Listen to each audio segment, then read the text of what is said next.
Yo, what's good? Quick question. Are you working hard because you genuinely love what you're building? Or are you just staying because silence would force you to spend time with yourself? Fun little question, totally not emotionally invasive at all. I had to ask myself this recently because my brain went weirdly quiet. And initially, I thought, damn, maybe I have achieved enlightenment. Maybe I have transcended anxiety. Maybe I have become some hyper disciplined monk. Maybe I'm simply built different. But no, turns out I was just mentally blue screening.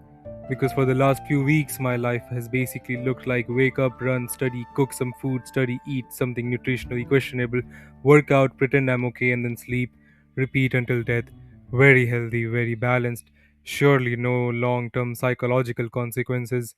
And weirdly, because I was constantly doing something, my mind felt empty. No racing thoughts, no anxiety spirals, no emotional nonsense, just static, which I interpreted as peace. Massive rookie mistake.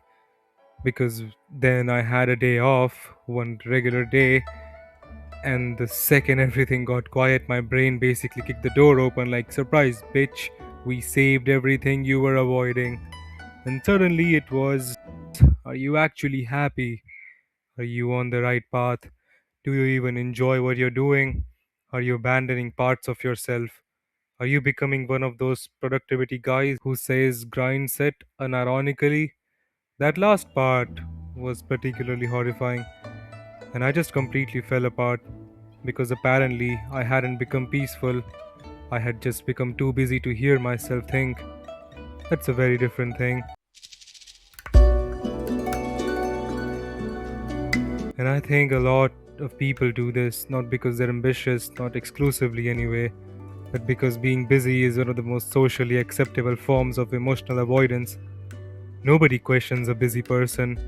Busy looks impressive, busy looks disciplined, busy looks productive. Meanwhile, you could be using your Google Calendar as a trauma suppression device and no one would know. Because think about it, if you're constantly moving, working, studying, lifting, running, building, optimizing, watching 7 self improvement videos narrated by a bald man with microphones, you never actually have to sit still long enough to feel anything. That's convenient, but also terrifying and convenient. And I had to ask myself, am I actually working this hard because I love what I'm doing? Or am I just outrunning myself? Because that's difference, a huge one. Now in my case, I do genuinely care about what I'm working towards, and that's real. But I also realized I was becoming disconnected from myself, and that's dangerous. Because productivity without self awareness eventually turns you into one of those terrifying LinkedIn creatures who post, Slept 2 hours, closed 3 deals, cried in shower, growth mindset. absolutely not. And the weirdest part, I blank mind. A blank mind looks healthy. You think, no anxious thoughts, fantastic. But sometimes a blank mind does not mean peace. Sometimes it means your brain is so overstimulated it has simply given up, like a laptop with 47 tabs open begging for mercy.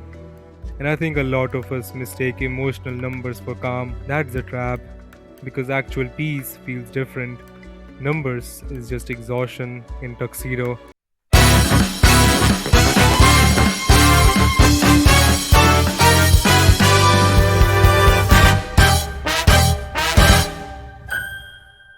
Now I know the obvious answer here is meditate. And listen, I get it. Meditation works, journaling works, mindfulness works. I'm not one of those dudes who think emotional regulation is government propaganda.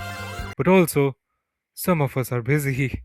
I cannot be in the middle of life and suddenly announce, sorry everyone, I need to sit cross legged and reconnect with my inner child. No, that child owes me money. So instead, I started doing smaller things, little grounding resets. One of them is deeply insane. I just remind myself you will die. Very uplifting, I know, weirdly, it works. Because when I'm spiraling through tasks like some caffeinated Victorian orphan, remembering, hey, by the way, this all ends eventually, snaps me back into the present instantly. Maybe that's mentally unstable. Maybe that's wisdom, who's to say?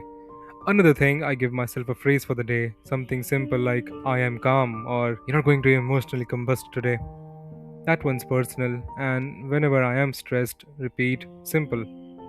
Not revolutionary, but it helps. Also, one deep breath, not a full breathing ritual. Not doing dragon breathing in a grocery store.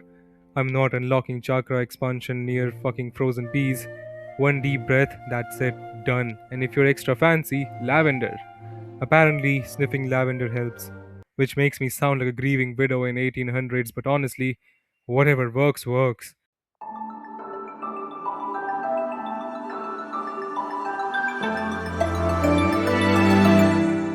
But the actual point here is this: if you cannot sit alone with yourself, that's information, because boredom shouldn't feel threatening, silence shouldn't feel dangerous, stillness shouldn't emotionally jump you, and if it does, something's probably being avoided. That doesn't mean you're broken, it means there's probably something underneath all the movement asking to be acknowledged. And I think a lot of highly motivated people are secretly terrified of stillness because stillness asks questions, productivity does not. Who are you when you're not performing? Who are you when nobody needs anything from you? Who are you when there is no task to complete, no workout to chase, no achievement to hide behind? Just you. That's horrifying, which is exactly why it matters. Because if you cannot survive 10 minutes alone with your own thoughts, what exactly are you building all this discipline for? And listen, I understand ambition. I am ambitious. If boredom lasts too long, I start inventing new projects like some deeply unstable goblin entrepreneur. But even then, you have to sit with yourself, at least sometimes. Because if you never stop moving, you never hear yourself. And maybe the question isn't, am I working hard enough? Maybe the better question is, what am I so scared to hear when everything gets quiet? Have a good day. Try not to psychologically sprint away from yourself.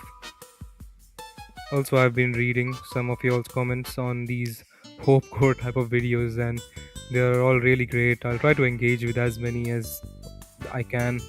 So, thanks for interacting down there, guys. It really means a lot. Anyways, that's about it. See ya.